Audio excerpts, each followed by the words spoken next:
ምን ይሉናል አንዳንድ ጊዜ መሰላችሁ አሁን በቅርቡ አዲስ በሽታ ይመጣል ተብሎ ይባላል አራ በሽታ ይመጣል በተለይ በዚህ በኮሮናማ መከራችን አይ ተማሪም ኮሮና የለም ላንተ አልመጣልህም ከፈለከው ግን ቤት ድረስ ይመጣልሃል ብለሽ በይው ተብሏል ኮሮና ሲመጣ መስቀል ያዙ አባቶች ሁሉ አረ አናሳልብ መስቀሉ አራ አያችሁ እነሱም የቢልጌት ረዳት ናቸው ማለት ነው ማስካድ ነው አይተያዘው እምነት እንዳይኖረው ህዝብ ማድረግ ታዲያ አሁን ጾም ነው አይደል አክፍሎት ነው ስግደት አለ ሌላው እዚህ ውስጥ ያለውን ሐሜት ካለ ቅያሜ ካለ ተንኮል ካለ ውሸት ካለ አሉባልታ ካለ ከንቱ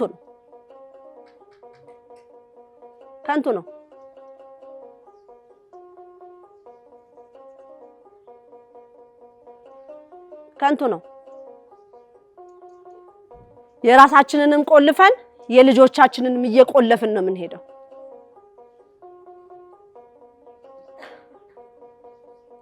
ጾምም የሚያግዘን እንዳልኩት የወደፊቱን ቀድሞ ያሳውቀናል የአብርሃም አምላክ ያዘጋጀናል ይሄ ነገር አለ ይሄ ነገር ሊመጣ ነው ከመሞታችን በፊት ራሱ ይነገራል እንዴ በደንብ ውሻው እንኳን እየጮኸ ውሻው እኮ እየጮኸ ነው በቀደመታ ምን ብያችሁ ነበር ሰሞኑን ውሻ እየጮኸ ነው ብያችሁ ነበር አይደል እዚህም በዛም ቃብ ይጮህ ነበር ይሄው ለቅሶ ተቀምጠዋል ድንኳን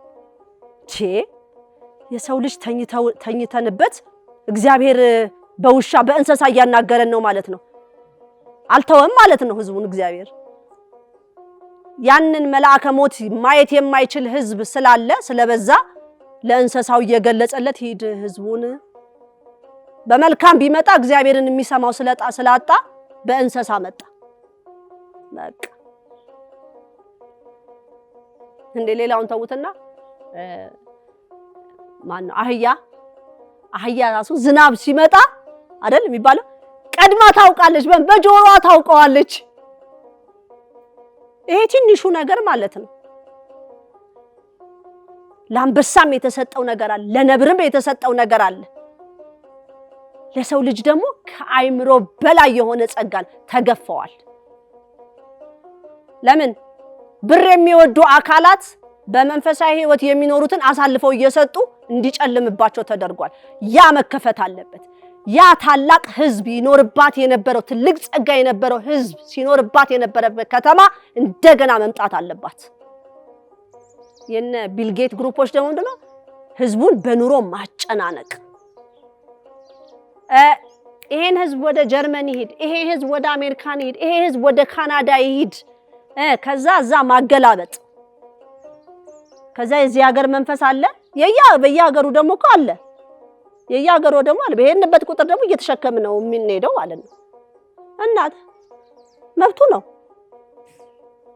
ካልተንበረከክን መንፈሳዊ ቅርጽ ከሌለን ስለዚህ እግዚአብሔር ግን ቀድሞ ለህዝቡ ያሳያል ይመራል ጥናት ተደርጎበት ትልቅ እቅድ ተካሂዶበት ለወደፊትም ምን የሚለውን ነገር እያስኬዱበት ነው ማን የእግዚአብሔርን ህዝብ ማድቀቅ በመንፈሳዊ ህይወት የሌለውን መጨረስ ተስፋ ማስቆረጥ ጸሎት የሚጠቅምህ ለዚህ ነው አክፍሎት የሚጠቅመው ለዚህ ነው ስግደት የሚጠቅመው ለዚህ ነው ግን እነዚህን ሶስት ነገር እያደረክ የሰው ልጅ ይሄን ነገር እያደረግን ቅናት ሐሜት ውሸት ሌብነት ካለ ግን ባይጾም ባይከፈል ይመረጣል ማለት ነው ሌላ ቅስፈት ነው ለነሱ የተመቸ ነው የሚሆንለት አይነጥላ ከልጅነት ጀምሮ ተወለደ ተብሎ የምናየው ነው አሁን ደግሞ በርቱአን እነዚህ ልጆች ነፃ እንዲሆኑ የሚገርም ነው ምክንያቱም መናፍስቱ በራሱ ይሳሳባል አይነጥላ ካለ ሌላውን ይስባል ቡዳን ምናምን ዛርን ቅብርጥሴ እያለ ይሄዳል ይሄ ትእዛዝ የተሰጠው 14 ቀን ልጆች እንዲጠመቁ አሁን አይደለም የምናየው፣ እየቆያችሁ ታዩታላችሁ። የሌላ ዓለም ፍጡር ልጆች ናቸው የኛ ልጆች እየሆኑ የሚመጡት ማለት ነው። ህጉ እየተፈጸመ እንደዚህ ሲመጣ አይግባቡ፣ ከሌላው ዓለም ጋር እየተግባቡ አይሄዱ።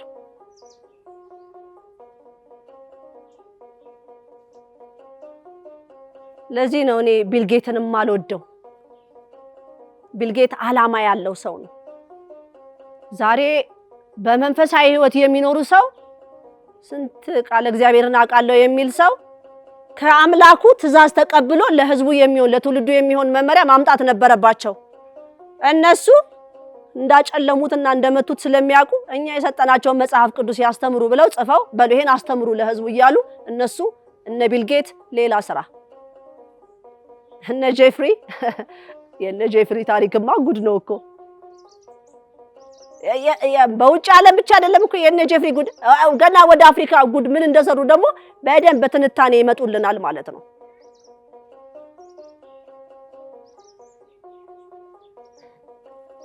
ገንዘቡ በእጃቸው ላይ ሲኖር እንዴት ህዝቡን የመቆጣጠር እንዴት ህዝቡን መድኃኒት የምንሰጠው እኛ ነን፣ የምናበላው እኛ ነን። ቢልጌት እኮ ሶፍትዌሩን ብቻ አይደለም የያዘው እኮ ጠቅላላ የሰው ልጅን ደም ስር ሁሉ ይዞታል። ምን ጠቅላላ ይዞታል። አሁን መብርሃን ክብር ይግባት እንዲህ ያቀለለችልን ያለችው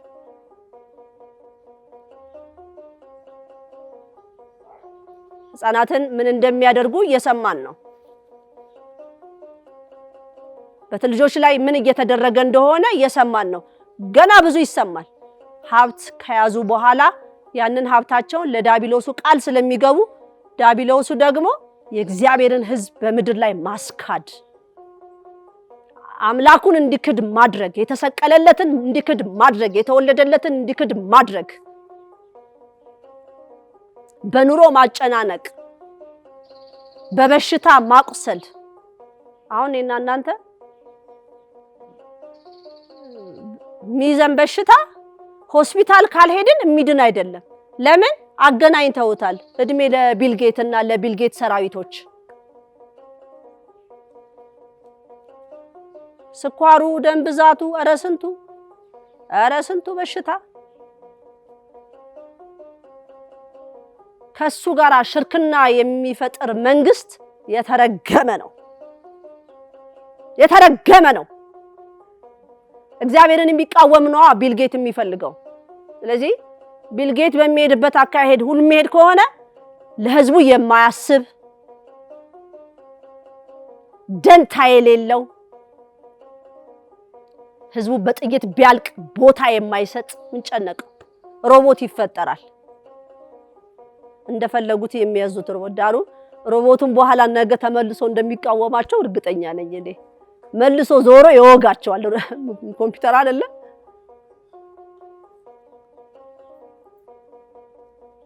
ቢልጌትን የሚቀበል መንግስት የተረገመ ነው። የቢልጌትን ሐሳብ የሚቀበል የተረገመ ነው። እሱ የእግዚአብሔር ህዝብ እንዲጠፋ ነው ፍላጎቱ። የእግዚአብሔር ህዝብ ተረሽኖ ሌላ እግዚአብሔርን የሚያመሰግን ህዝብ አይፈልግም።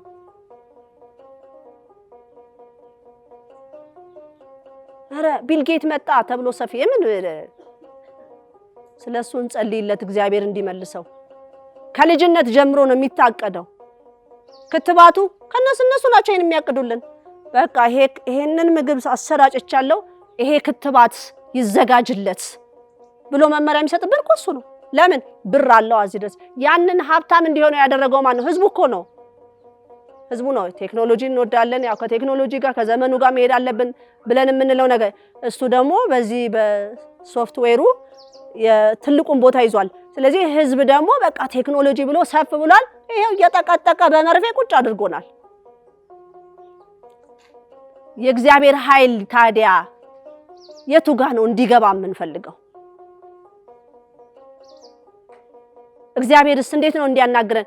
እነሱ ለልጆቻችን ቀድመው ያሰቡትን ተንኮል እኛ ለመምታት ምንድነው ማድረግ ያለብን?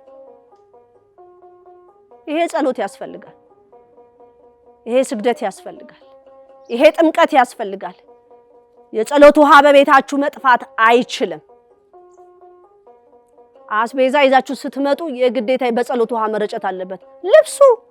ልብሱን ለክፈውት እኮ ነው የሚልኩልን።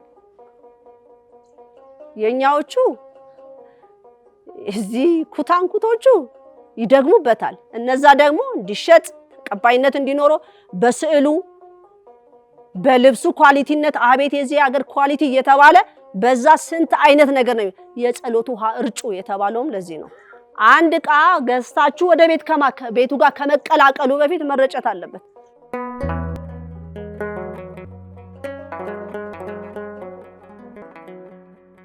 ዘኢትዮጵያ